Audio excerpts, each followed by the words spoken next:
Hello friends, இன்றைக்கி நம்ம பார்க்க போகிறது ஒரு ஹோம் ரெமெடி தான். இது வந்து காய்ச்சல், வயிற்று பிரச்சனை அந்த மாதிரி இருக்கிற குழந்தைங்களுக்கு இதை எந்த மாதிரி யூஸ் பண்ணலாங்கிறத இப்போ பார்க்கலாம்.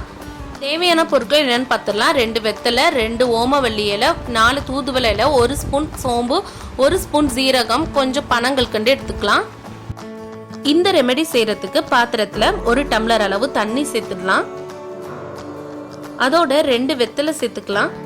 இதே ஒரு குழந்தையா இருந்ததுன்னா நீங்க ஒரு வெத்தலை கூட சேர்த்துக்கிட்டா போதும். நான் 2 குழந்தைங்களுக்கு செய்யறேன், சோ 2 வெத்தலை சேர்த்துக்கிட்டேன்.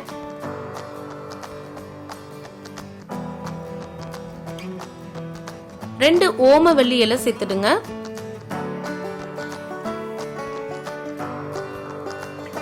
நாலு தூதுவளை இலை சேர்த்துக்கலாம்.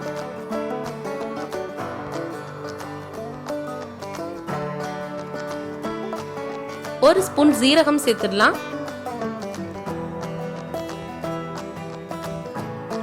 ஒரு ஸ்பூன் சோம்பு சேர்த்துடுங்க. எல்லாம் சேர்த்து நல்லா கலந்து விட்டு நம்ம இப்ப கொதிக்க வைக்க போறோம்.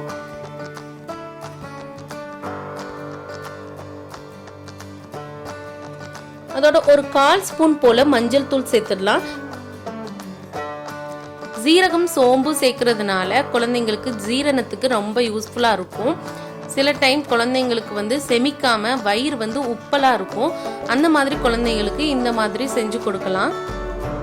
ஒரு சின்ன துண்டு இஞ்சி இந்த மாதிரி கிரேட் பண்ணி சேர்த்துக்கோங்க. நிறைய சேர்க்க தேவையில்லை.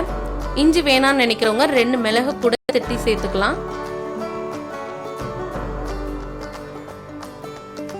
இது எல்லாத்தையும் சேர்த்து நல்லா கொதிக்க விடணும். கொதிச்சிட்டு இருக்கும் போதே ஒரு 4 ஸ்பூன் போல பனங்கற்கண்டு சேர்த்துடலாம்.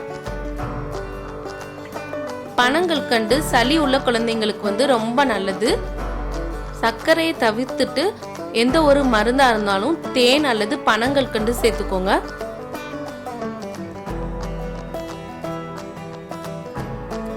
நல்லா கொதிச்சு வரணும். நல்லா கொதிச்சிட்டு இருக்கும் போது நம்ம வந்து ஸ்டவ்வை லோ ஹீட்ல வச்சிடுங்க.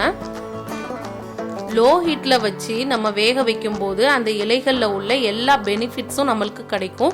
இதுவே நீங்க ஹை ஃப்ளேம்ல வச்சு சீக்கிரமா வத்த வச்சோம்னா எந்த பெனிஃபிட்ஸும் கிடைக்காது.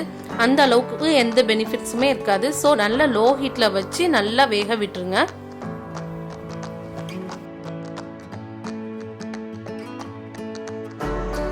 ஒரு டம்ளர் அளவு தண்ணி சேர்த்துருந்தேன். அந்த தண்ணி நல்லா வத்தி இப்போ 1/2 டம்ளர் அளவுக்கு வந்துடுச்சு. இந்த ஸ்டேஜ்ல நான் ஸ்டவ் ஆஃப் பண்ணிக்கிறேன்.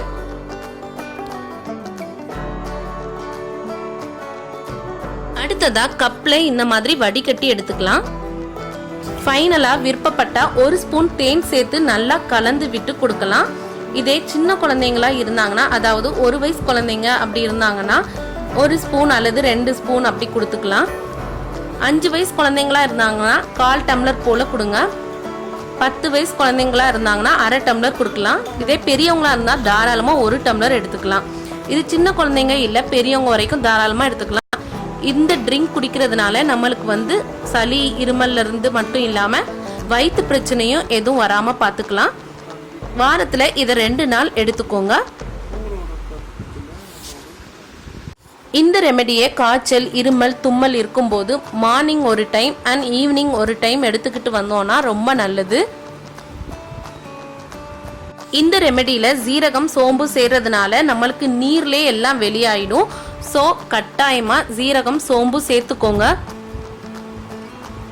இதோட டேஸ்டும் ரொம்ப நல்லா இருக்கும். பனங்கற்கண்டு, தேன், ஓமவல்லி இலை இந்த மாதிரி திங்ஸ்லாம் செய்யறதுனால வாசனையோட டேஸ்டும் ரொம்ப நல்லா இருக்கும். இந்த ரெமெடியை கண்டிப்பா நீங்களும் ட்ரை பண்ணி பாருங்க. உங்க குழந்தைங்களுக்கும் கண்டிப்பா இதை வாரத்துல 2 நாள் கொடுத்துட்டு வாங்க. இந்த ரெசிபி யூஸ்ஃபுல்லா இருந்தா லைக் பண்ணுங்க, ஷேர் பண்ணுங்க, மறக்காம சப்ஸ்கிரைப் பண்ணுங்க. தேங்க்யூ.